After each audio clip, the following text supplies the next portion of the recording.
But I haven't got the headphones in. Oh, the light's not even on properly. Oh, let's be dramatic.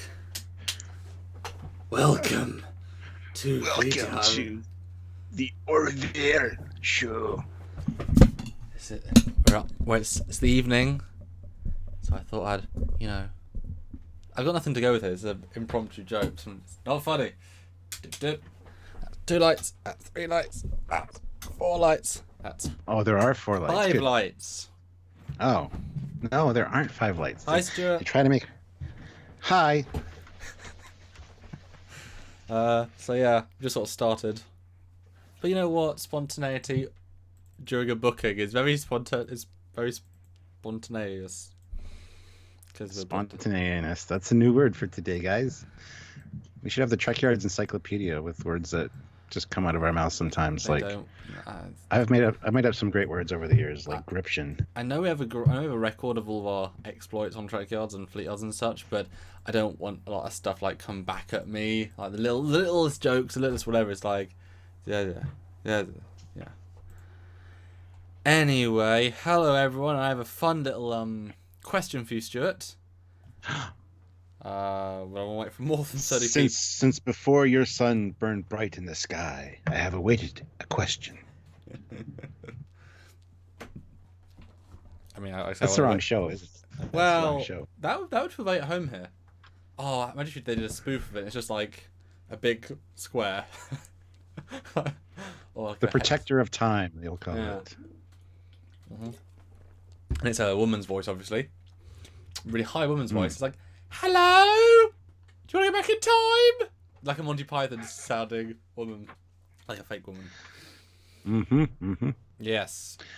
So what's up, guys? How's it going? I'm Captain Foley. I'm Commander Cockins. Welcome to Trekyards, Fleetyards Mission Briefing, a weekly dose of Star Trek goodness, looking at a fleet ship of the... See, I'm... so many scripts there. I did so well, Stuart. Well, I will say, some good ship stuff in this episode. If you're a fan of ships, you get some ships. Mm-hmm. Not as if they're new ships, but they are ships. Yes, and a surprise guest, but we'll get to that when we get there. I don't even know who he's referring to. You're not even going to see it coming. I'm going to say it, and you're going to be like, what's that? And you're going to look it up, and we'll get there when we get there. I'm gonna Google who the guest star is for this one, because I know that voice.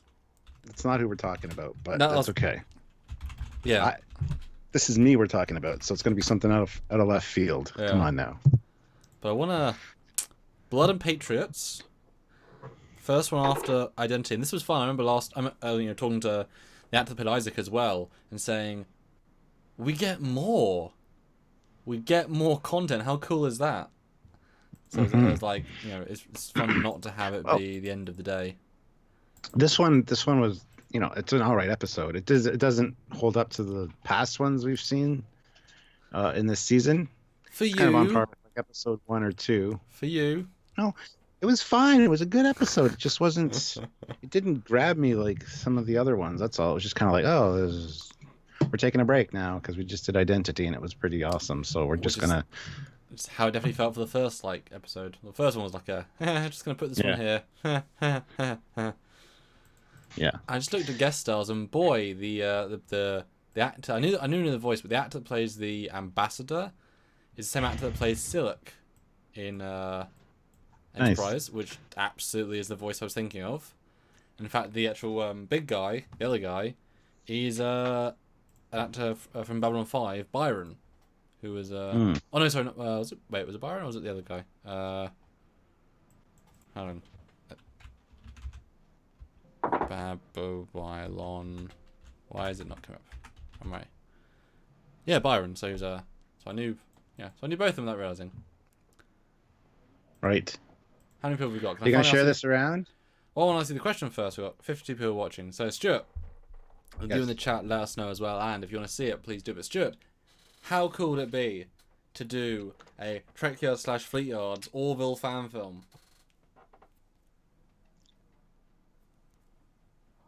It'd be kind of cool.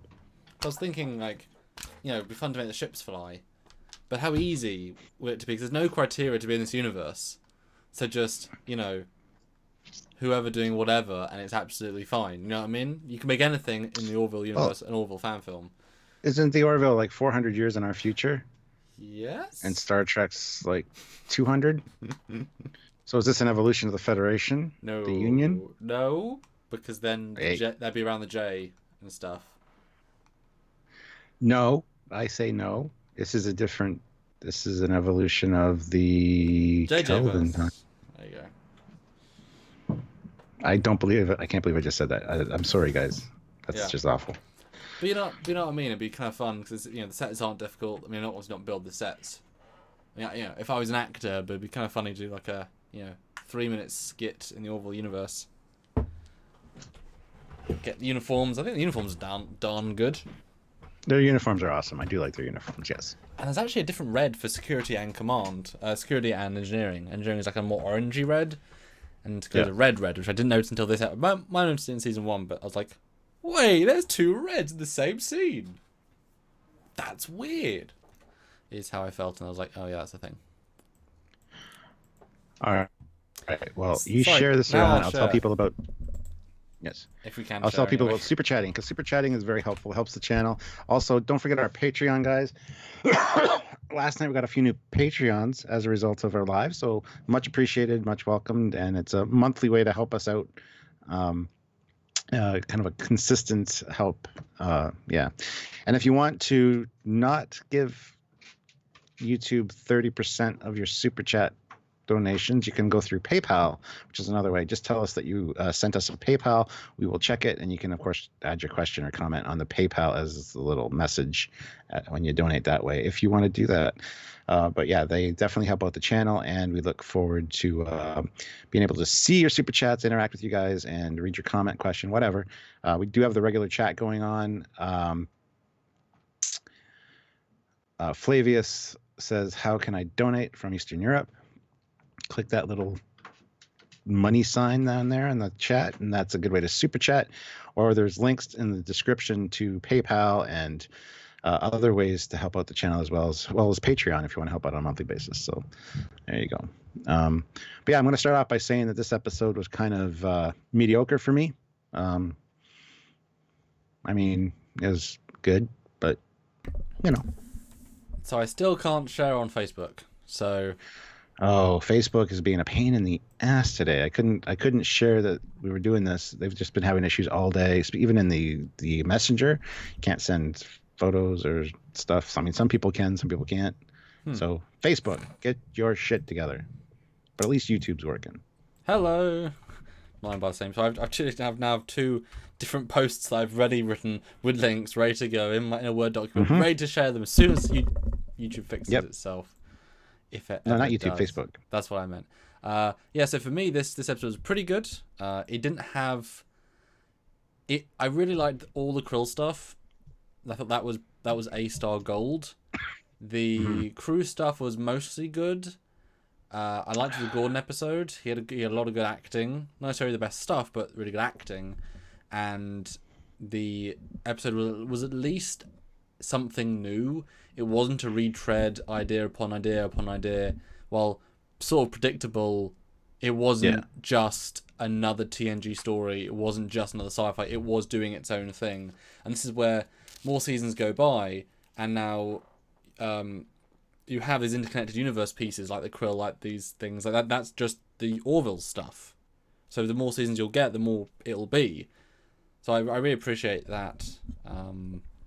So I liked it. I mean, I certainly liked it more than like the first episode of this season, and like I said, the politics stuff was definitely interesting for me, and I think that the humor was also pretty good, mostly. Although and we'll get there, but I liked it fine, better than average, certainly.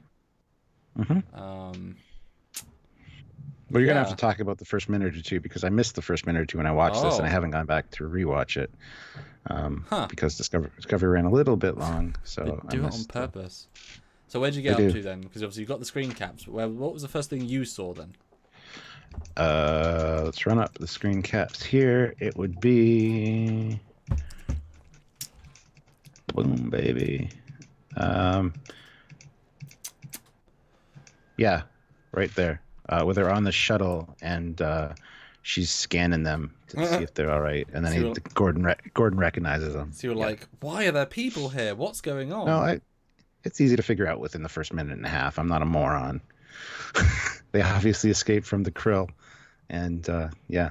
But anyway. Okay, so I missed the Yaffid award ceremony. Yeah, let's go through it then. So yeah, a bit of continuity. Yaffid was the absolute, was I love how superstar. Yeah, he didn't flinch to willingly sort of sacrifice himself last week, and he got the justificated thing. Awarding a really weird gag about what's his Stamets? What's his name? Scott Grimes. Yes? Scott Grimes. Gordon, yes. I got every name apart from the real name. Gordon then gets these alien booze shots. I think it's another different type of vodka. And the captain's like, oh, I don't do vodka. Last time I did vodka, things went really bad. And everyone's like, come on, Captain. He's like, no, no, no, no. And then they say, well, we'll all do it, so you must do it. And I'm like, that's not a reason to drink, but okay. And he just does the fling trick. And Kay's like, uh-huh. Uh-huh. And then luckily he gets called away by the Admiralty because, peace talks. They have set up they've chosen Orville specifically because Ed and Gordon have the most experience with the krill out of literally anybody in the fleet. And so they are sending them to meet the ambassadorial team. And that's where we lead off onto into the system. And oh no, the krill are firing on a shuttle. Boom, boom, boom. And they let it board for some reason. Crashes in a CGI shuttle bay, and then looks like a good crash too, actually. Yeah, and I do appreciate the CGI shuttle bay with a really well done CGI shuttle. Like, that's a really well done. Like, that's not really there, so I think it's a good job there. And it's a frightening girl, a blooded looking man. She's got a different scanner. I don't think I've seen that one before. A med scanner. I think it's actually a new prop. Yeah, looks like it. And then Gordon's like, oh my god, I know that guy. And that's the pre-title. Yeah. Good summary. Thank you. Tony Sussex, hey all, late against the party. I don't know about you all, but this episode was good, but very predictable. I mean, most of the last couple have been, Yeah. Kind of saw the whole weapon thing coming from a mile away, but. Well, I was wondering, I called it very early on that he was using, kind of doing the Last Jedi approach. Was going to slip quantum drive through a ship, and that was a tactic. He's worked out a way of channeling all power from everything to shields and slipstream, and therefore he can burn through a ship and destroy it. And that's his way of, his way of turning a defense into an offense. I didn't have. Looks like we got a donation via PayPal. Ooh. Or Patreon. Ooh, Patreon. Oh. Yes, we got another Patreon member. Thank you very much, Flavius. Makes a crazy difference, so thank you so much. Even $1. Even $1. Yeah. Yeah. But no super chat yet this one. Well, fewer people that obviously you can't share because Facebook won't allow us. Where's Joseph? Joseph Petrick should be here. Well, this is the thing. Again, we're trying out the Orville as a topic. The first time we did an Orville review of episode 1 and 2, we had about 80 people. With like $20 over 2 hours, and that made it so we had to cancel that show. And we did Orville last week where massive amounts of people wanted it. We got an excellent response in terms of people and super chats, and both gave us confidence to do more this week. Yesterday was fine, a good medium, and then so far it's only been 15 minutes, so it'll build. But slow. Remember yesterday I said that somebody commented that more Bourville on Trekyards.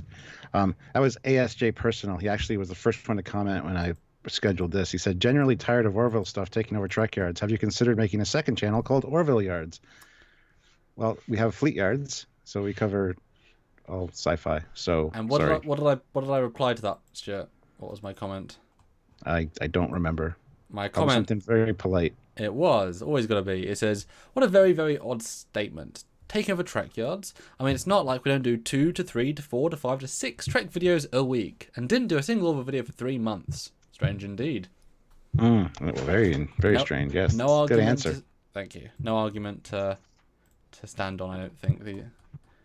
Anyway, but it's nice. The Orville's a nice, positive topic to talk at, and this episode definitely had some nice ship stuff. Absolutely, yeah. We got IP Man 501 put in $5. Thank you. I am here, guys. Keep up the Orville content. So there we go. Thank you. And every time you say IP man, I'm like, I just IP Man, IP Man. Yeah. Yep. Yeah. So what did you think about the continuity though? Because Identity was changing of the world, changing the universe. Yep. We had the theoretical, well, we hate Isaac, possible storyline, the Krill, and I guess the Yavit.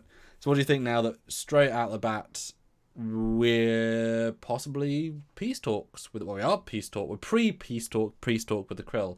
What do you think of that plot device coming up straight away? I kind of expected it sooner than later, just because of the earlier incident with the female Krill. I figured that was going to be something that came up eventually. I didn't expect it this soon, but it was a nice tie-in with Identity right before this. Although I would expected to hear more about the fleet being rebuilt or something like that, or the casualties that were, sustained. But yeah, like I said, I missed the first minute or two, so I'm not sure exactly if that was said there. But yeah, the continuity is so important. The canon of a show is very, very important. I definitely thought more episodes. I assume the Isaac stuff would take slightly more priority if people. That's what I showed this to my family, and my dad was like, when are they mentioning the Isaac? Because everyone can't be okay with him, but they kind of completely. Yeah, he's got like one or two lines on the bridge later, and that's it. And what's great about Isaac is they can just be stock footage of him doing, and then dub again. Yes, sir. Like it's completely. You didn't actually have to go on the set that day, which is great because he's doing other stuff with Identity. They filmed stuff out of order. But the Krill, the Abbott bit was good. The Krill bit I thought was like I said, great. Because, I mean, we know from talking to Mark, who plays Isaac, is that the season finale two-parter, or the two-parter that is in the season, don't know if it's the season finale or the two-parter between the two seasons, if there's a season 3, is going to be big as well. And so my guess is that they're now building up the Krill stuff to have a Krill and Armada to maybe, again, fight back the Kalons in an even grander scale, which then lead to another thing. So I can see that happening. Or like the Krill get attacked hugely and they have to come into Union space and that becomes a big political thing. I don't know. Yeah. Eugene puts in 500 rubles. Well, nobody forces anyone to watch anything. Yeah. It's also free content. So, Yes, I know. Bill Barkley, when do you think we'll get a trailer for Lower Decks? It's like 6 to 8 months from now. Not remotely Probably, soon. yeah. Teaser, probably like a 1 minute unhelpful teaser. We know the Discovery teaser was built on not real 3D models from the show, not finished designs that are rushed together in a week, and with a team that was then fired. So, it doesn't. And didn't represent what this thing actually looked like, because it looked very, very old. Yes. Anyway, so we get the whole in sick bay scene where she's checking him out and she wants to scan the daughter, but the daughter's all freaky. So obviously something's going on there, and then there's talk of a weapon, and it's like, Well, the Krill Sylvia called it right away. She's like, oh, the girl's the weapon somehow. It's like, there you go. Spoilers, guys. Well, that's the problem with the setup. Everything has to be set up, so the daughter's got to be something. Otherwise, why is she there? And she's actually forgotten about for most of the episode, which is kind of doesn't quite connect properly. But yeah, the Krills say that this chap you have rescued is to thrill 3 Krill ships, which is a pretty big deal. Although they also say that he's out of hyperspace FTL fuel, and so. What he happens to be chased this minute, gets to this planet. Like, I don't quite. Were they just destroyed today? I think the slight disconnect of how do you really think he could escape? The little fighter shuttle could escape a massive cruiser, and then did they track him down? Was he doing a bit of a disconnect? Because that whole lucky timing thing of any plot. Yeah. Well, I wouldn't say it's lucky timing. It's piss poor timing with the peace talks going on. And Ed even makes that statement later. He's like, he couldn't have picked a worse time for this to happen. I just mean he happens to be right next to the ship that happened to have the negotiators and they happened to go into them at neutral zone place. So I guess he was going to attack the negotiation ship was happening with the closest ship to him. They ran out of time, fuel, whatever. I'm guessing. Could be. Yeah. Could just be like movie and TV trope coincidence. Yeah. You know. Yeah. And then what do you think of how he reacts to Gordon? Because lifelong friends on each other, 20 years. And this guy's in prison for, for 30 years, but he's been in prison for 20 years. Yeah, I thought, I didn't really think much of it. It's like, okay, well, this is just going to be a Gordon episode, which is fine. Mm-hmm. But yeah, he's glad to see him. I mean, I would be too. He went to the academy with this guy. Mm-hmm. I forget what they called it, Union Point, I think. Mm-hmm.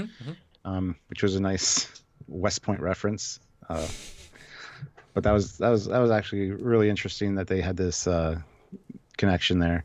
Now I forget. Did Gordon know he had a daughter, or did the? Yes, he met the daughter when she was absolutely baby, and he knew that the wife had been killed. He assumed they'd been killed or captured, but yeah. Although I found it interesting that he straight away I thought he was way too compos mentum for just having escaped. Like, so he's I thought something jinky was going on, like it was a setup or a trap from the Krill somehow, or yeah. Well, since just 4 episodes ago, we saw that Krill can create fake humans that pass scans. I was like, oh, is he a Krill agent? Yeah. Maybe because I thought that'd be a really quite. I mean, Tony thinks it's a nice reveal, but wouldn't it have been fun if the entire episode was, because they mentioned the more peaceful Krill in the government are managing to like amass forces and get some political sway to say, no, we need to start negotiating, which is why they got negotiating. But it would have been interesting if he was a Krill spy the entire time, as in a duplicate human body with a real Krill, has been transformed. And the plot happens as it happens, and then at the end, as they escape, they go straight to the Krill ship, and Gordon's like, what do we do?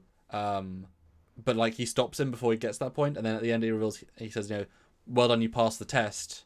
Pitiful humans, I don't know, I'm sure they'll complain. It turns out that it was all a ploy to see would they've actually taken the chance to destroy the Krill if they had a super weapon or not. And the fact that they chose not to cemented them in the alliance phase, and that was like how the Krill race determined friends. They set up a massive espionage mission to test them. Would that have been a cooler payoff, do you think? That would have been a fantastic payoff. And I could see with the level of writing I've seen on this show, I could see that being a thing as well. But they didn't do that. Would have been smart though, because it would have built the universe. Would have been a bit easy to create such a good replica. But I just felt like in this shot, Gordon has the beard, the guy in prison for 20 years doesn't. It should have been the other way around. Should have a massive beard, look really scrawny. But I guess it does imply that he's been escaped for a while. Otherwise, he should be. I don't think Krill will let him, give him shaving material to. Small thing. Yeah.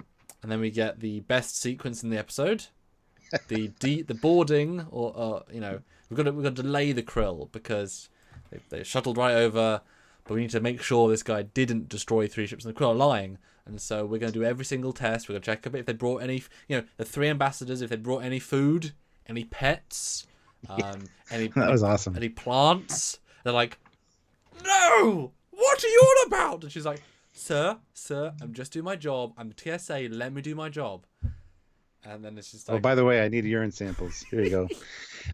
Now, this was funny because they're like, where are we going to do this? She's like, she should have said over there in the newly assigned P quarter. But, yeah, behind the crates. It's like, really? There's no washroom near the shuttle bay? I mean, they have a shuttle to go to. But this scene was just the most pitch-perfect comedy. Everyone took it so serious.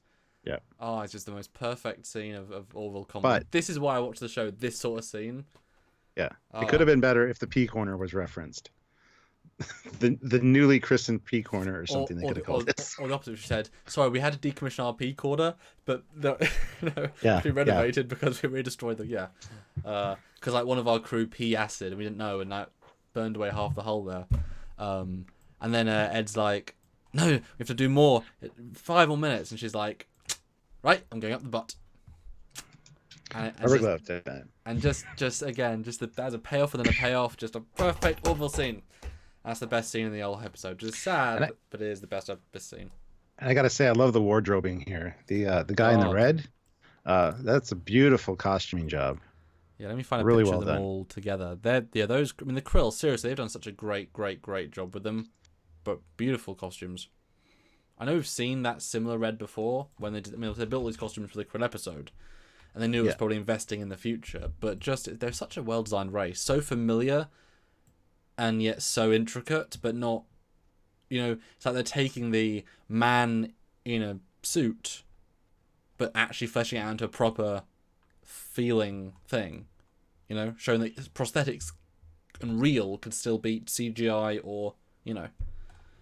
Yeah. Oh yes, this episode screamed of DS9 Kira episode. Yeah, it did have that Kira resistance friend that I've known for 20 years just escaped kind of feel to it. Absolutely.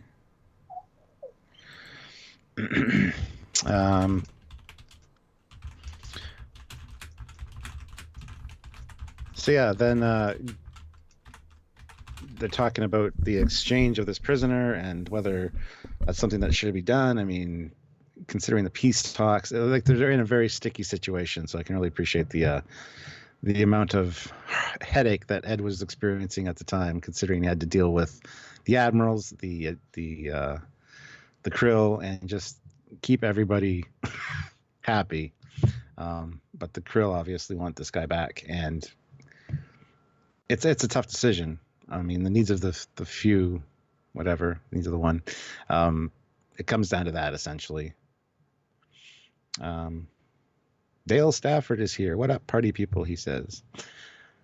So yeah, I wouldn't want to be in this position, to be fair. Ed had a very sticky job, so. Yeah, but it was very...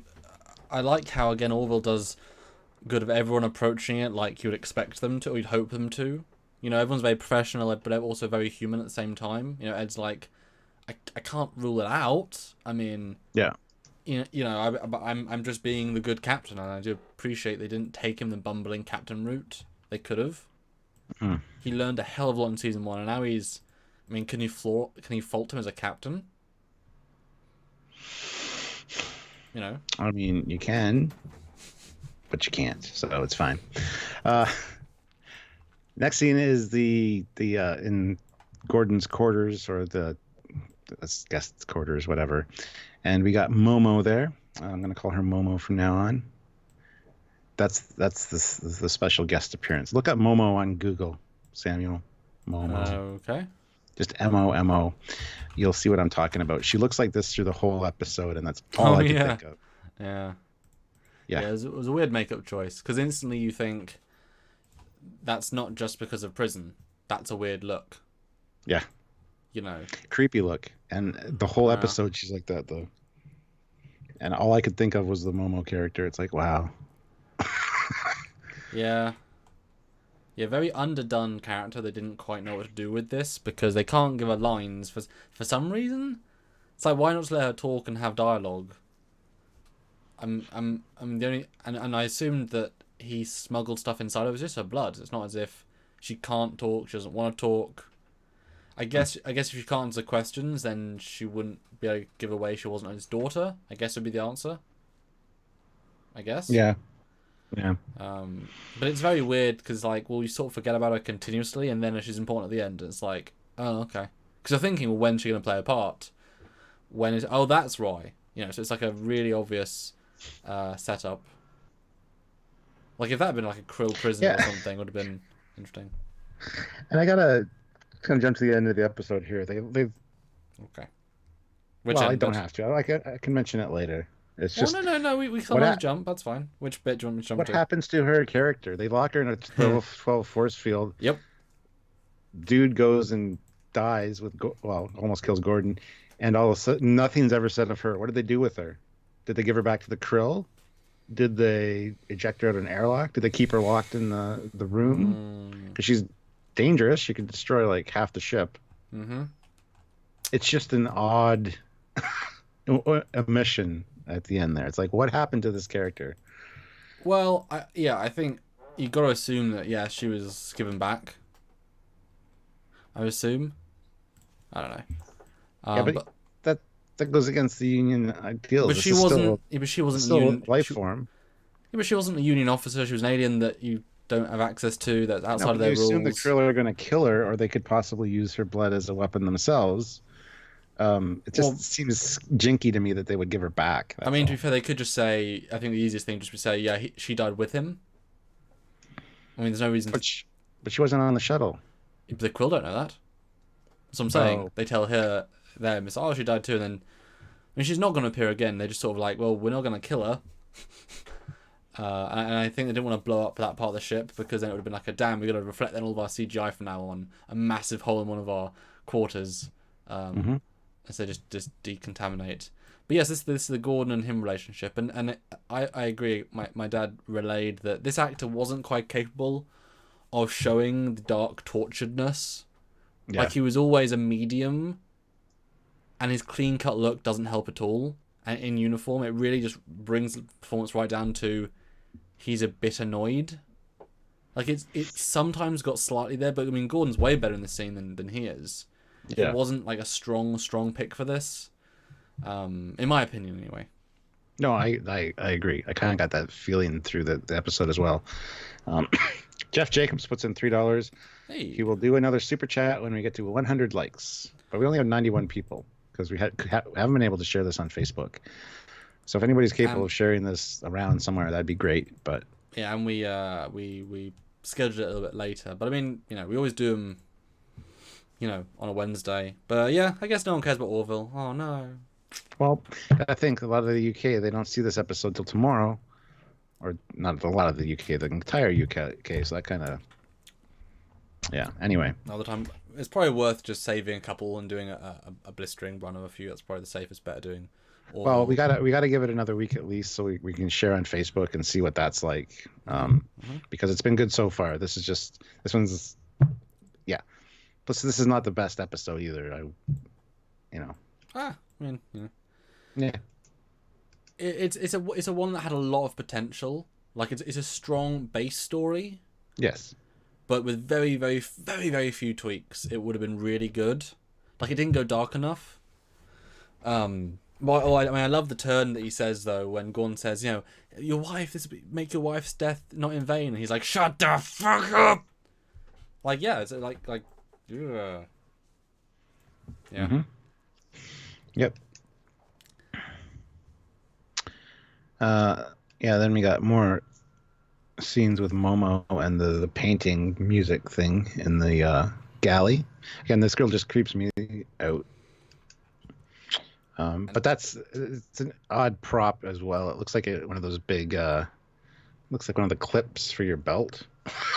Which you got keys on. Yeah. But it looks like upscaled. Yeah. Anyway.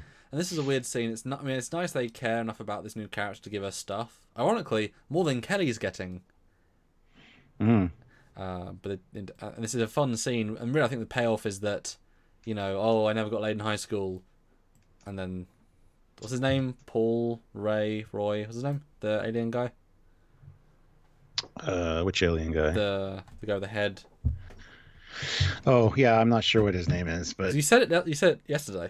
You're like, that's his name. And I was like, what? You knew his name? Did I? Yes. Okay, you forgot again. That guy.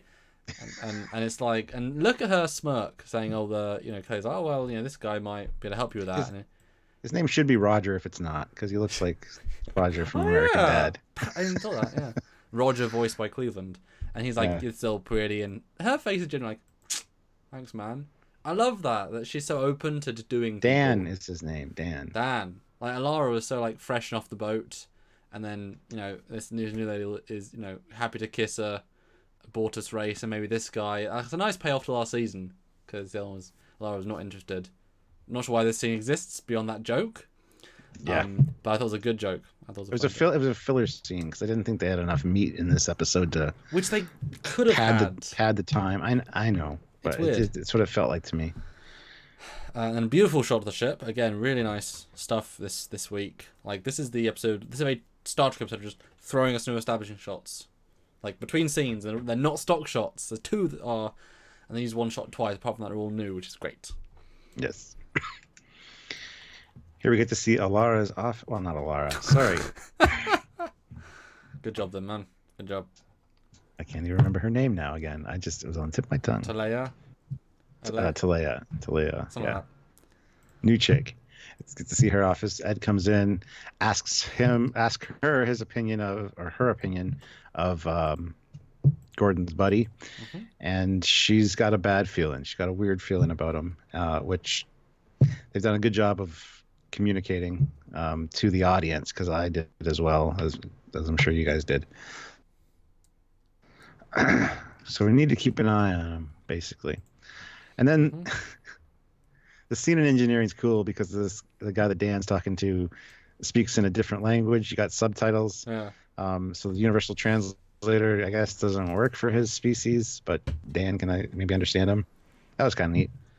Again, another like world building. These are very much the B plots or C plots that we got in episode 1. It's just like they're all C plots, and these are like we're gonna sprinkle in a random scene because this worked because again the Orville as well just like here's another alien. He's just part of the crew. That's the whole story. Like that's it. That's the story. But it's like good. We got some color. Opens up the universe. Because when he's like speaking backwards, so I just reversed his audio. It's like that's how it sounded to me. It sounded, yeah, something like that. And he says, why wouldn't do a a non-uniform Friday, just jeans and a Casual sweatshirt Friday. and just and he's like, yeah, it's a great idea. It's Yeah. a weird scene, but sure. Then the guy comes in and is like, hey, and everyone's like, hey. I was into engineering. Can I look around? Oh, sure, man. It's all good. Do your thing. It's not like I escaped from 20-year prison last week. I obviously want to go check out the engines. That's what I want to do. Well, Not suspicious at yeah, all. Yeah. You would want to, if you did escape, you would want to kind of try to get back into the groove. And considering that he's told that the quantum drives have come a long way in 20 years, I think it's a fine scene that he went in there and wanted to kind of get, But we haven't even set up he's an engineer. He's just a guy True. that Gordon knew. Like, Gordon's a pilot. I have no idea what speciality is. I have no idea if he's interested in engines. Like, if he was a test pilot or an aerospace engineer, fine. But it's such an obvious, like, he's a bad guy snooping around. This is a telegraph scene. But it's still fun. And at least Lamar gets something to do. He gets more in this episode than most. It's all crap, but he gets something to do. Yeah. And then he opens up a drawer, and I love how Tala, that's her name, Tala is like right there. Hey, how's it going? What you doing? Yeah. I really like her. I really am growing to like her character more and more. She's just so competent. Yeah. And she's very... Because she knows she can't be hurt. She knows she's smart. She knows she's resourceful. She knows she won't do anything too far out of the line of duty to be in trouble. But she knows that she has the cred and the charisma to go a little bit bend the rules and get away with it. And so that's a nice bit of freedom for the character. So I think they did a good job with doing it. And I'm surprised she didn't go check what he opened, because it's clearly closing the damn thing. It's like the next thing she'll be her looking like, what's this? Oh, it's a thing. Why is it cut there and move on? It's like, what? Yeah, I thought the same thing, actually. He obviously didn't take anything that time, but he was like scoping out where it was and stuff for later. But what do you think he was actually looking for? No idea. I thought he was just going to sabotage the ship or find a way to take over the ship so that he could fly it into a crew vessel or something. I thought he was going to use the ship somehow and take over from auxiliary control, block out the bridge controls. You know how it is.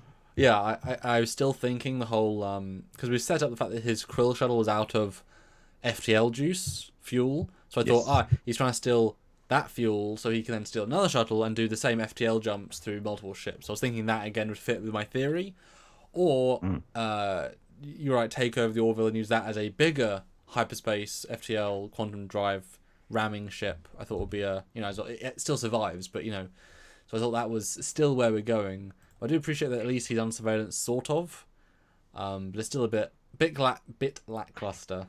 And again, he's so clean cut now. It's like he hasn't been in prison for 20 years.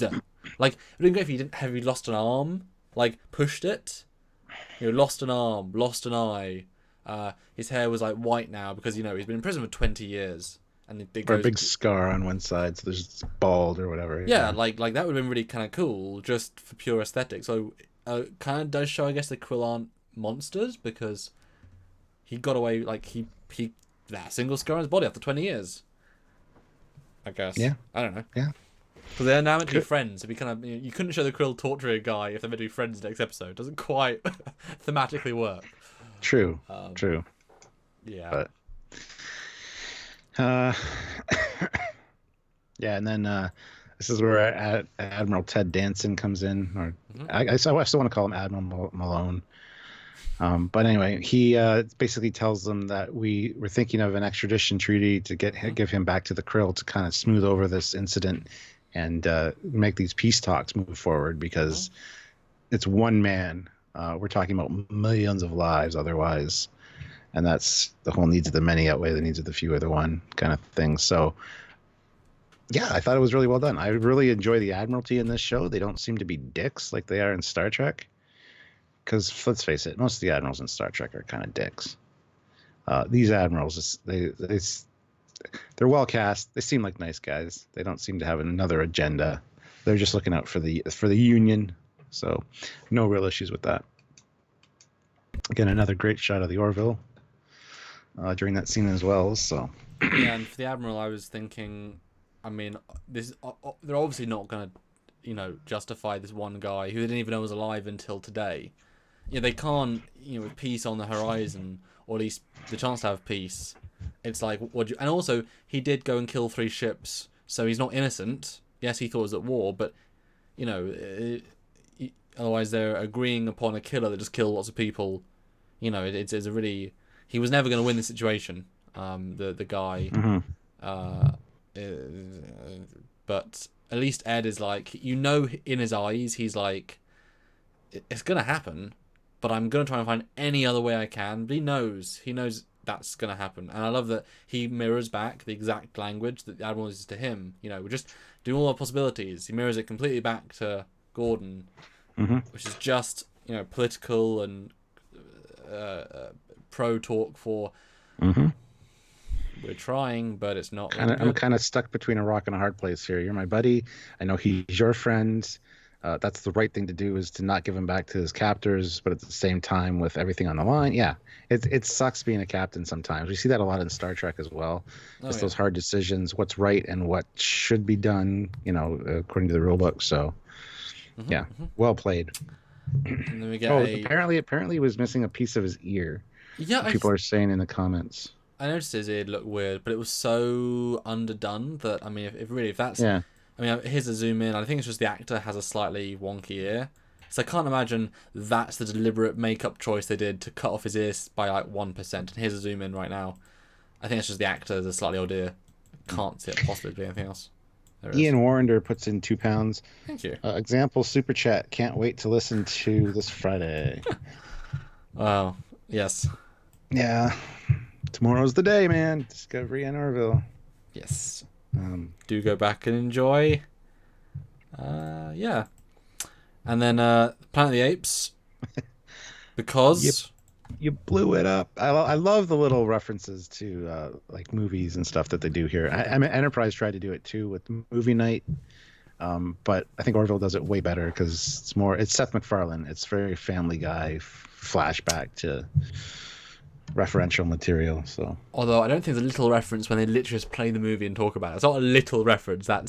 It's in the episode. You know what I mean? It's not an Easter egg, is it? So it's a full-on scene about the film. No problem with that. No problem with that at all. They need to watch an episode of Star Trek in one of these, though.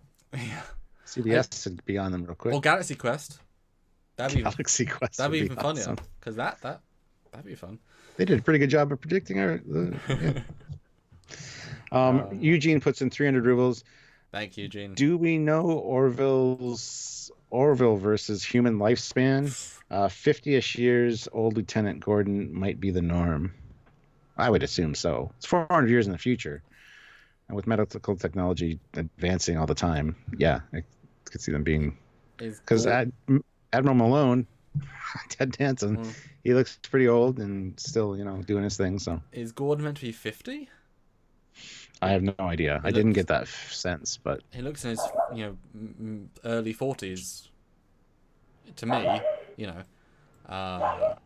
whatever. I mean, I would assume 100 plus years It depends. I mean, maybe they're so far in the future they've chosen to not live as long because life's more interesting if you have limits. If you die, yeah. Oh yeah, that's right. There's no new Orville this week. They're taking a week off. Oh, we got So you know. 2 PayPal donations. Just saw. Huzzah. Nice. 10 Canadian dollars from Turgal Ashlana. Thank you. Nice. And thank you very much. £5 with a message. Really appreciate all the videos you do for us. Keep the great work, Rob Vega. Thank you guys. That's awesome. And we have some, and you know, the super chats we get goes to us on monthly, sort of what we get for the show, and PayPal goes towards investments, tech, and really cool projects. So that money is going to go straight into something we've got plans for. So much appreciated. Yeah. Joseph Petrick is here finally. Hey. €2. Thank you very much, Joseph. Hi, Joseph. Where were you until now? Stop being late. We actually mentioned you early on in the stream because we had no super chats. And we're like, where's Joseph? He's usually the first one to super chat. So thank you very much, Joseph, for making it. Sorry if we started early. We love you, Joe. Yeah.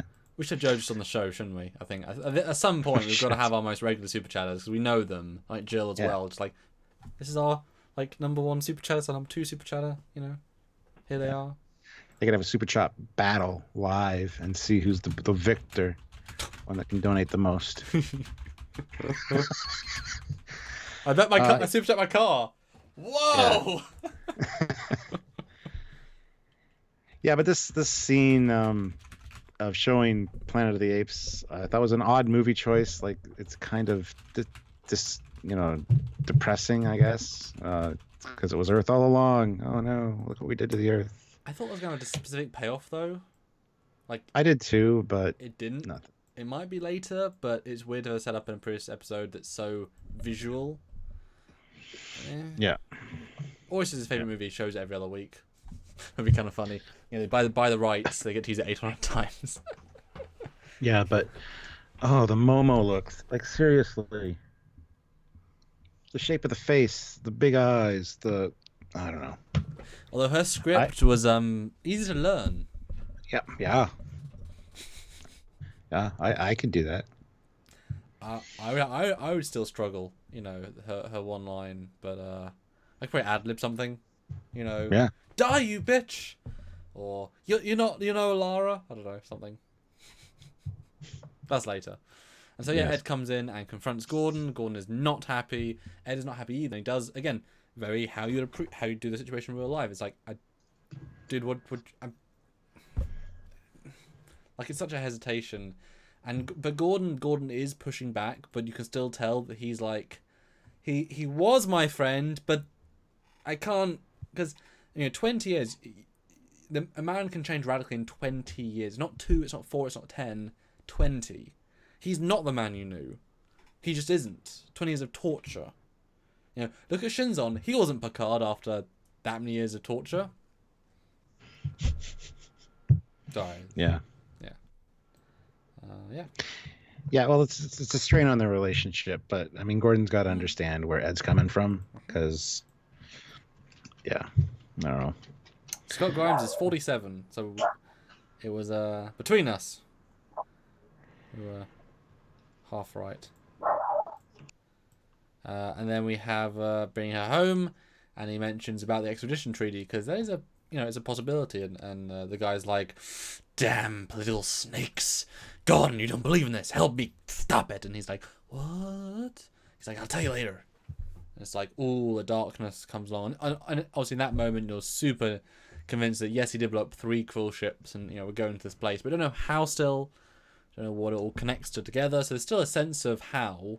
It's like, you know, as soon as you realise in the episode when Bortus's husband, when you realise mentally that when you realise he hasn't killed the engineer, he's alive, like, there's obviously then there's no threat or no suspense for that next 15 minutes if you work it out early. So it's similar to that, you know, just a bit more obvious. Yeah. Great conversation though in the chat. Scott Grimes is 47, Seth is 45, but Bill's like, or Dale's like, I definitely think Gordon's meant to be playing somebody in his late 30s though. So I don't know if they're age appropriate, like as far as real actor age, but Well, as we know, well, as I'm inventing fictionally, if you've got super advanced technology, then it would stop the aging process a lot more. I mean, as I said before, the first Doctor, William Hartnell, looked like an old man playing the first Doctor. Peter Capaldi, 50 years later, is older than William Hartnell, but looked younger. And so just those 50 years of health improvements made one like an old man, one like, I mean, maybe still a granddad, but a young granddad, despite being older. So by this time, they could be in their 60s and still look that fresh. I would expect nothing less. That's why saying Picard would be retired at 80 is like, seriously? It's middle of life. Yeah. Nothing. That's nothing. Yeah. All right, so now we got Lamar. He has found that one of these canisters is missing. They use it to transport. What did they say they use it to transport? Fuel. Just fuel. The transport. Fuel. I keep calling it something else. Although, did you not get a sense that he's a good actor and he does good at comedy, but he was not comfortable with giving the tech lines, technobabble? That's odd because they put him in that position, I mean, did you think that? I didn't notice. I only watched it once. Like I said, I need to go back and rewatch it, but because he added nothing to it, because LeVar Burton has a certain cadence of confidence and smoothness. This guy's like, sir, it was a plasma conduit, and it's he doesn't care. Like, he sounds professional, but I think you can tell the deep down. It's not. If you think about how the character was pitched, it wasn't pitched to be chief engineer. You know what I mean? They didn't know that's where they're going with him, and they sat down and used him as that. So it was pitched to be Gordon's buddy at the helm, and they should have kept that. That was a great dynamic, the two of them on the bridge together. Him tactical, Gordon flying. Yeah, works for me, but they don't know what to do with him, and he wasn't good in this bit. Yeah, and I loved him as tactical. Every time something blew up, boom, bitch. Yeah, every space bag being saying fun things. Like, we could talk to Gordon about, you missed that role. It's like, well, you distracted me with hugging the donkey. Yeah, and so back to the to Leia, whatever her name is. I'll get there eventually. It's like, no, Tala, thank you. I've got the T at least. He's doing dodgy things. Let's go find him. No, I guess not even that yet. But then we get a scene that I loved a lot. This is, I think, was my favourite character scene. It's a very long scene. It's a very drawn out scene, but it's wonderful because this is this actor who you know from American Dad as the son, quirky, and from this show, quirky. But his performance in this is so solemn and so deep and so serious. Like, you buy it 1,000,000,000%, and it's really a treat to watch. Because he's never done serious in the same way. He's always something peppy, fun, and just see him go from when he's talk, can't get the words out, but each step is getting closer. Okay, well, let's do the drink first. No, I don't want to go to the mess hall. Are you asking me out? No, just chat. Which I thought he was almost going to do as I thought it was an excuse to get her out of her office, so he could steal the shuttle. So I thought he was going to ask her on a date to try and so it subvert my expectations there at least. Yeah, I didn't think he was going to steal a shuttle, to be fair. I thought he was going to do the right thing. And I love the way this conversation went down. He's like, I'm not sure what to do. I'm not sure if I should tell Ed. And she's like, well, the fact that you came here and told me, I think that's your answer right there. Because regardless of what you decide, I now have to tell Ed. Was kind of the vibe. So he kind of, if he wasn't sure he was going to talk to Ed about it, he at least talked himself into a corner where he couldn't go ahead with it because there'd be outside influence. So Joseph Petrick puts in €2 and says, I'm 42 and still childish. Just ask my wife. I'm 44, going to be 45 in May, and I still act like a child as well. Don't ask my wife, though. I'm 25 and I'm too old for my age. Always have been. But yeah, I like the scene a lot, and it could have gone many ways, and I do think that Gordon was played well here. You hope he's going to do the right thing, but they do play a nice line of you could buy it either way, even to the point that he says he's going to tell the captain, but she says, you know what to do, and in that moment he realizes, no, I have to be with my friend. So it actually was a genuine, either way, and that caused me why he's so, dark acting, and so that was well done, I think. And the next scene, he's very purposely walking down the corridor. It's like, is he going to see Ed? Nope. He's going to see his friend. And I thought he's already talked to Ed. This is all set up now. But I wasn't 100% sure. Yep. So the way they played it was really well done. Yeah. I didn't want to see Gordon get in trouble though, or get demoted like Paris would have for doing something hot-headed. But I saw that coming and thought it might be a possibility. But I love the way that this plays out. Yeah, more times out of 10 they do betray the captain, and so that is more the narrative convention. So the fact that he actually was with the captain the entire time, that he was a good officer, is the other way to go. And that is what you see in Orville. They are really good officers that do the right thing, and you don't know how hard it is. You're a good team. And yeah, so I noticed instantly he had this big rucksack, because they don't often carry bags. So I was like, big ass bag. And they get to the shuttle bay, and oh look, she's there. Quite dark conversation, and then poof, ow. It was a nice touch. Yeah, you didn't have to actually stun me that hard, man. That was good. I love the shots engineering, the shuttle bay, because it's mostly a practical set, except that end wall. Yeah. It's like they built a good looking set, simple, it's bright. No, it's just nice to use what they've got. Yeah, there's a lot of nice workhorse shots, but like they use them all in the right places. And we get an Isaac line, who could just be a shot from another episode. We do get an Isaac line. I can't remember what he said, but oh, they're getting away. Somebody's stealing a shuttle. Yes. And this is where, again, my dad said after the fact, he thought that the fact that they revealed instantly that he was a good guy was a mistake, that you had to leave that tension a bit longer, more than 1 second.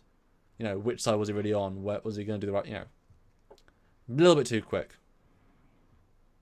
That I would agree with as well, yes. But here we get the whole plan of, well, not yet, actually. They're talking about what's going to happen. Gordon's kind of getting a feel for what's going on. But then we see the Momo scene where she's got the injection marks in her arm. And becomes quite obvious that she is part of this whole thing. She's the weapon, as it were. So, and I thought, and I even said to Sylvia, why the hell did Tala turn her back on her?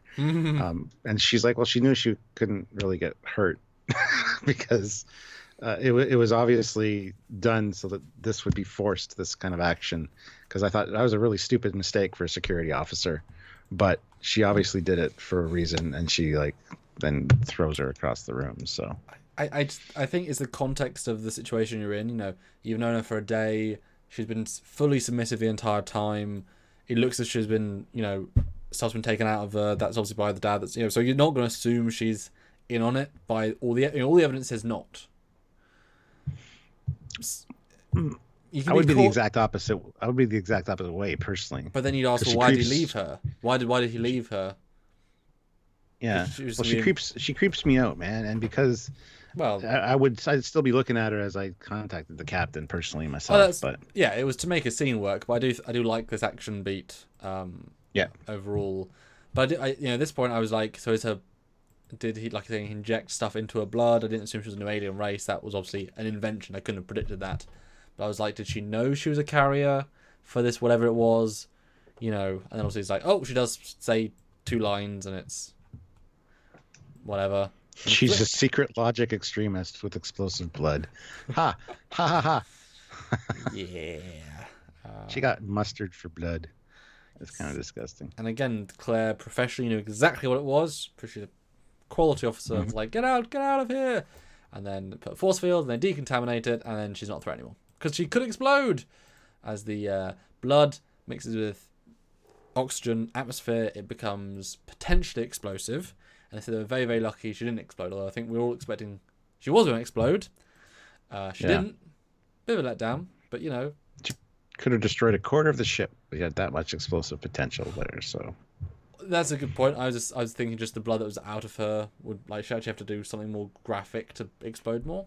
But that's true. And I didn't notice this the first time around, but this side graphic of the Orville. There's an arboretum. But this is really clear with what decks there are, what things. I don't remember seeing one this good. You can even see the spiral staircases. Spiral staircase. Yeah, very relatable size, and the holodeck as well, the holo room. Which I just realised is right there.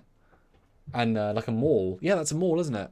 behind it. Because it's got like multiple tiers and like a normal elevator, normal like a escalator. I mean, my guess it's like a little shopping area, like big hangout area. Yeah, because it makes sense. You got the arboretum, the holodeck, and the other room. Because we know the recreation decks. Yeah, exactly. Because the big mess hall is at the back. It's that big ring of windows and that circle bit in the back of the ship. So that's. I just thought it was a nice visual. Nice crew shot explaining the alien race that we found this alien race a while ago, and they're a bit explosive. So we sort of explosive. Keep them to themselves. Keep them to themselves. Yeah. Then back on the shuttle, he reveals his plan. Yes. Blood, explosive. Gordon's like, "You're gonna get us both killed. What is wrong with you?" And he didn't expect that. I don't think. Otherwise, he wouldn't have gone. Because they even said, what are you? Gordon's out there, But at least he's armed. Yeah, I didn't think suicide mission. That took me by surprise, because if your crusade is to kill lots of krill, it's a bit short-sighted. It's very short-sighted, and killing one ambassador wouldn't necessarily do the trick. But yeah, a little fight ensues. The bomb is now armed. He destroys the controls, and he lets him sort of spacesuit away. I do love this moment, though. He's like, there's one more suit. He's like, no! And as the door closes, you get a reverse shot, and the guy is genuinely frightened. That is good acting by him. It's a split second that doesn't do it justice in a single frame, but Gordon's like, do this to yourself. I'm sorry, man. He's like, I'm afraid. And then he blows up. But it's a very well done little scene. I love Gordon's step off. Like, am I going to be found? Damn. Well, yeah, it's the endless nothing.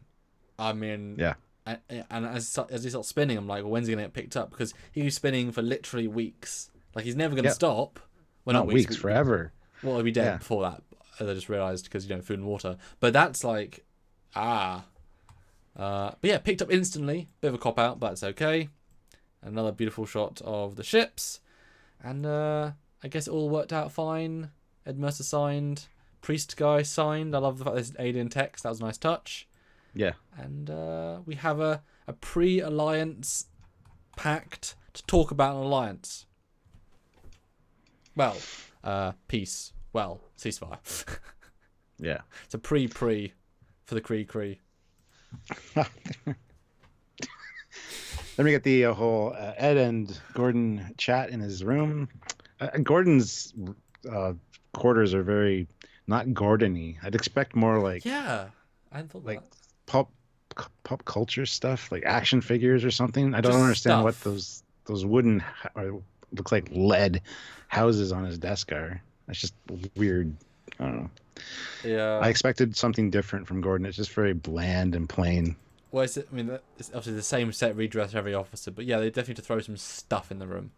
I mean, they're Fox, could throw some X-Men stuff in there, or they're Disney now. Yeah. Well, then by Disney, could throw some Star Wars toys in there, all sorts. Although that picture of them both, I was like, that's not the best digitally de-aged. I'm gonna be honest. It's not great, because he looks identical, just less wrinkles, and it's like that's not how people age or de-age over 20 years. He should be much thinner and anyway. Yeah. And Ed was jealous about his relationship, which I didn't quite buy that. I thought it was a little bit forced. But I think they're stronger by this. Although it's both insensitive and nice, I guess, to say, let's go and have a drink, talking about the friend you did know. I'm like, he just died, mate. Let's not talk about him. He just died. That's very depressing. Yeah. But, he's not the same man he knew. According to Gordon, he died like 20 years ago. Yeah. So he thought he was dead anyway, so... But this episode really pointed something out to me that I'd never noticed before, and that's how Seth MacFarlane walks. I can't stand the way he walks. He has his hands forward like this the whole time. It's like really weird and artificial. It's like Seth MacFarlane's actually an alien of some sort. I don't know. Don't know if anybody else has noticed that. Eugene puts in 500 rubles. Thank you. I expect the knife will just break. Selayan tissues must be much more sturdy. The blood moment was smart. I guess iodine from blood mixes with air nitrogen and creates nitrogen triodide. Very unstable explosive. Yeah, that's probably the technical aspect. I thought the blood was great. And actually, to be fair, that could be a great setup for the future. a race that has ultra explosive blood as a weapon. I mean, that could be the key to helping kill the Camarians, Cammonites, Kelpians, Kalons. God damn it, so many races. Little bomb blood things. I mean, obviously, blood out. But there you go. End of the episode. Only 110 people actually came to us today, but that's okay.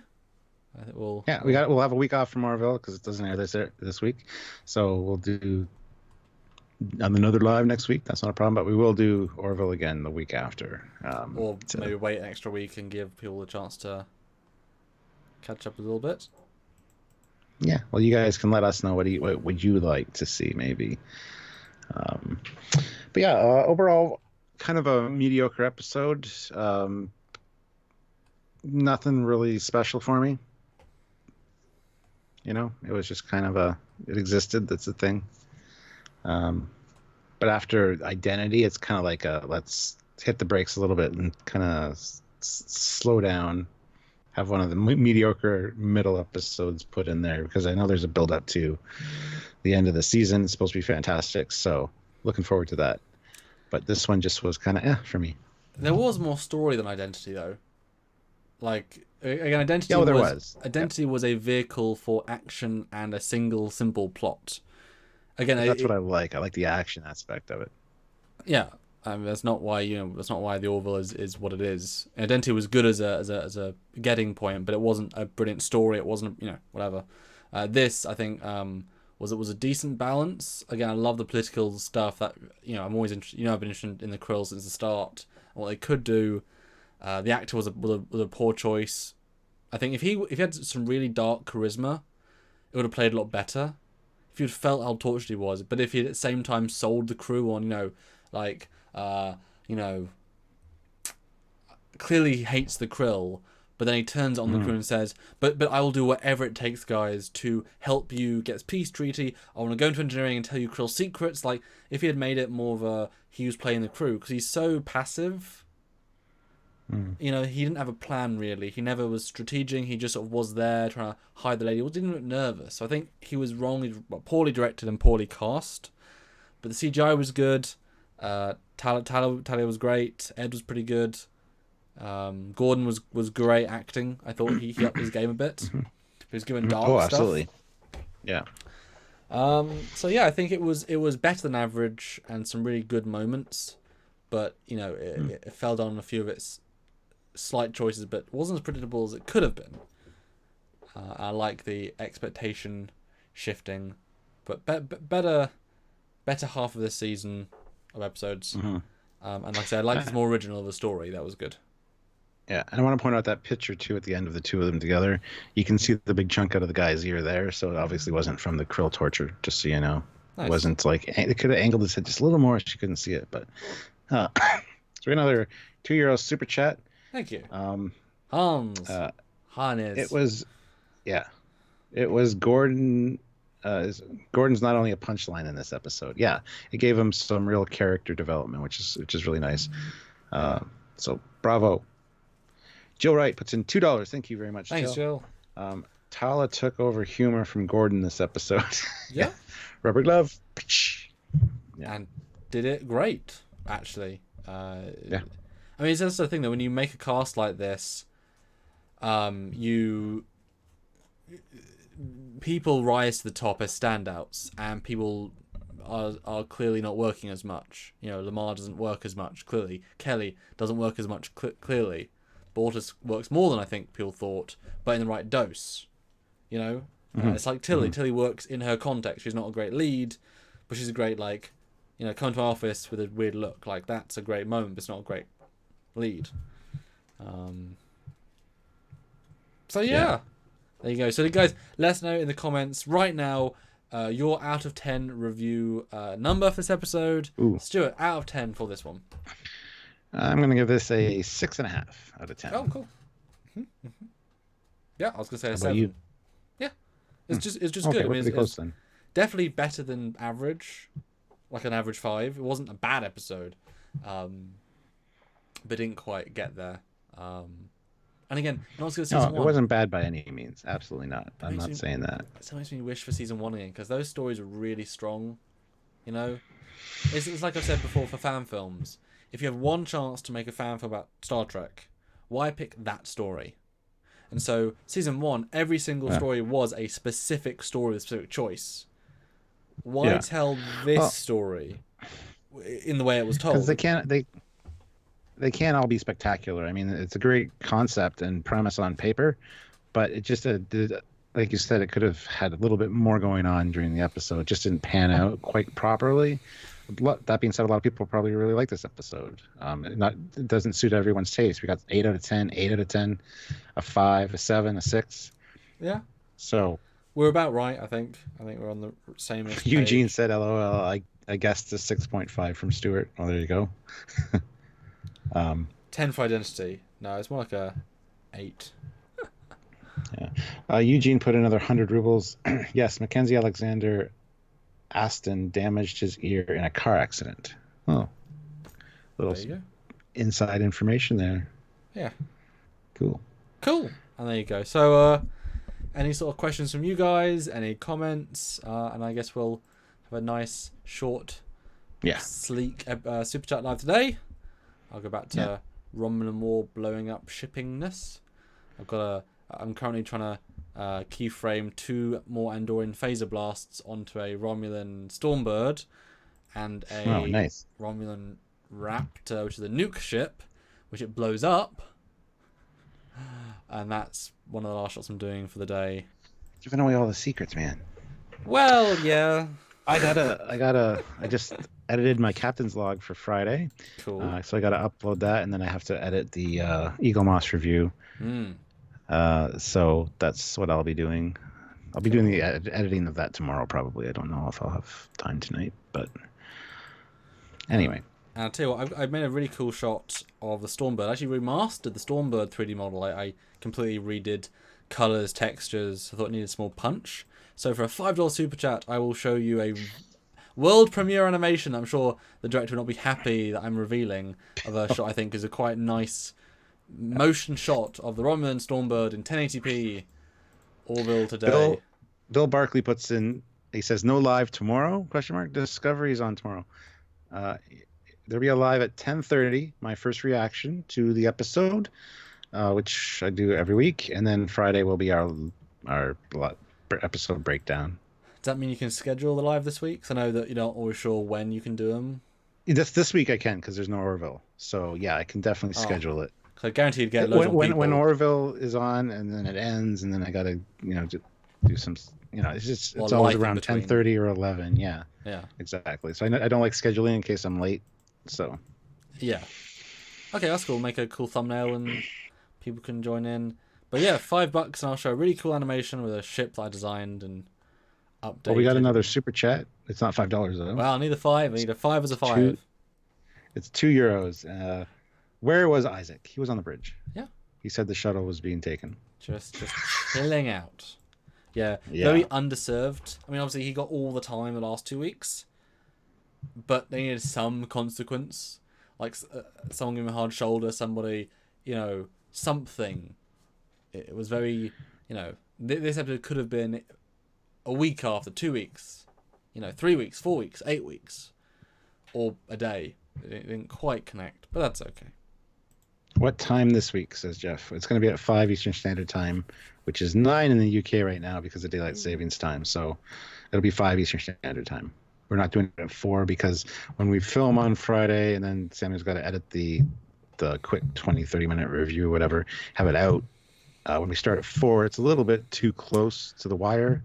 Well, although this week, since I lose the hour anyway, it's equally as hard this week. And if it was at 4, it'd be at 8 for me, and I couldn't possibly get the review out in time. So it would be completely impossible. It takes me right up until the end to get it done. Yeah.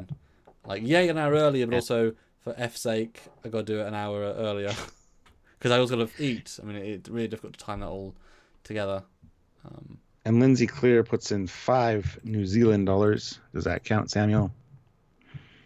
Yes. There's no comment or question, so I assume that it's being put in there for that animation. Okay, so this is a brand new Obviously, I'll have to Stuart, I have to see it to comment. But there you go. There's the newly remastered Stormbird flying and then having a bad day. And then yeah, I changed the paint scheme, added more glowies, changed the design slightly, although the lighting scheme, yeah, hopefully you like it and the angle. So let me know when you can see it. And Mark, and I'll be happy after I shared this, but that's okay. I'll do a still frame to. I think that looks pretty cool. That's very nice. We got a world exclusive premiere, guys. Thank you, Samuel. Joseph Patrick puts in €2. Thank you, Joseph. Yeah. Lindsay's $5 New Zealand dollars, and my $2 euro should be $5 United States dollars. So there you go. There you go. So what do you think of the design now, then, Stuart? With now seeing it in motion for the first or second or third time or whatever with a new paint scheme, is it cooler? You know, my mom told me that if you can't say something nice, you know I'm kidding. I love the design. It's fantastic. It'll be featured on a mission briefing at some point soon, I'm sure. Yeah. And we're going to talk to Mark soon about Roman War stuff. I'm pleased with my update because it does pop more. You know, I just basically deconstructed it again, rethought it through, and tried to maximize the detail level. And yeah, this is an Andorian ambush. Nice. Yeah. So yeah. Sounds like a fun time. Yeah, the amount of people I've killed in my work is absurd. Thanks, Mark. It's not my fault, you know. It's just what I've been told to make. Samuel's a mass murderer. Only in Lightwave. Only in Lightwave. So that's, if the police are listening, just understand that. Nothing out of context, guys. Always in context. Yes. So many people. Oh dear. Could have been worse. We could have had 300 people at the time. Then 300 people would have seen it instead of just 97. It's true. But I'm sure people will rewatch this. So yeah, so be excited for Roman War, guys. It's a really cool production. Lots of cool things. A lot of VFX. A lot of VFX. A lot of VFX. But you know, I'm proud of it for the most part. That's good. Okay, so it must be the last. We're proud of you. Well. Thank you. The lighting is reminiscent of Babylon 5. Okay. Lots of things. Lots of shows use Lightwave, so it's like lots of shows like a certain thing. Lightwave mass murderer. Context is for kings, says Joseph. That's been said before, yeah. And Joel Wright says, do a scheduled first reaction, which is what they're going to do tomorrow. I will schedule it tomorrow, Joel. Just so excited. I just don't want to be like half an hour later, 15 minutes later, feel rushed. Because when people expect and you let them down, it's different to, oops, I missed them by a few minutes versus like, oh, I didn't know you were live versus, oh, damn, you were an hour late. What's wrong with you? It's like, well, I'm sorry. I ran late. I had to get food and the dog came back, Whereas, hey, I'm here now. Context is, as you say, kings. So yeah, it's last super chat, guys, and we can go back to whatever we were doing. Lindsay, I mean, sure, if they'll let me. To direct movies. Yeah. Stress-free K. The first impressions are going to be fantastic because Star Discovery is getting out of this world. It's funny.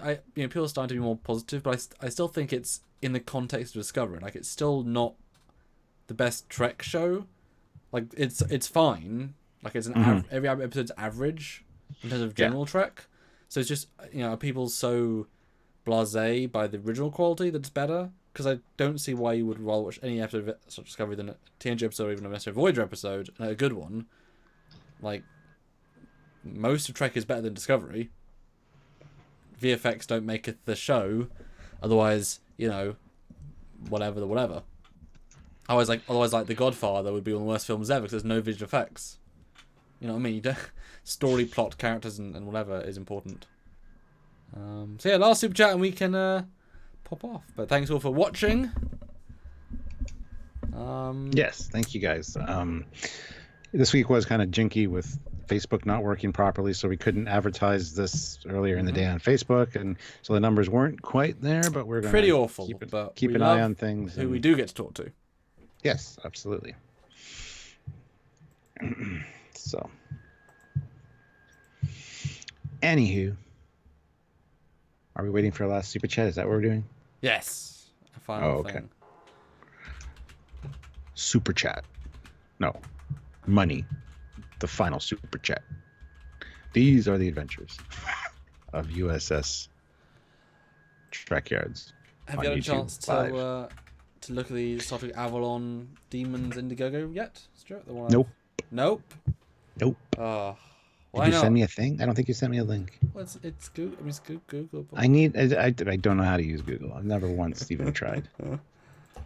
Yeah, it's Indiegogo for the Demons third film in the Avalon fan film universe. They're doing Indiegogo right now for $8,500. They're at $1,975. We're after 5 days. Nice. 4.5. I did all the VFX for their 2 films, and I was a creative freedom with rejigging the Connie a bit, and designing some three new ships, 1.5 new stations. Sorry, there's a lot of stuff. Yeah. And we're gonna look at that stuff really soon. Well, Jill Wright put in our last super chat of $2. Thank you very much, Jill. 5 Eastern Daylight Time, not standard. Well, I'm going to call it Eastern Standard Time all the time, because that's how I roll. It's what it is. It's what I like to call it. It's what it will be. Ooh, 2 more super chats. Marcus puts in $2. Sorry I missed the episode, guys. Had no idea. That's okay. You can go back and rewatch it. We'll be right here for you, waiting, and say all again. Just wait 5 minutes. Love you, Marcus. And go back to the start. Thank you. Eugene puts in 100 rubles. It seems live review or for single Orville episode is too much. Little to no controversy to discuss. Yeah. Plus, it wasn't a super fantastic episode. It's not like there was a lot going on, really.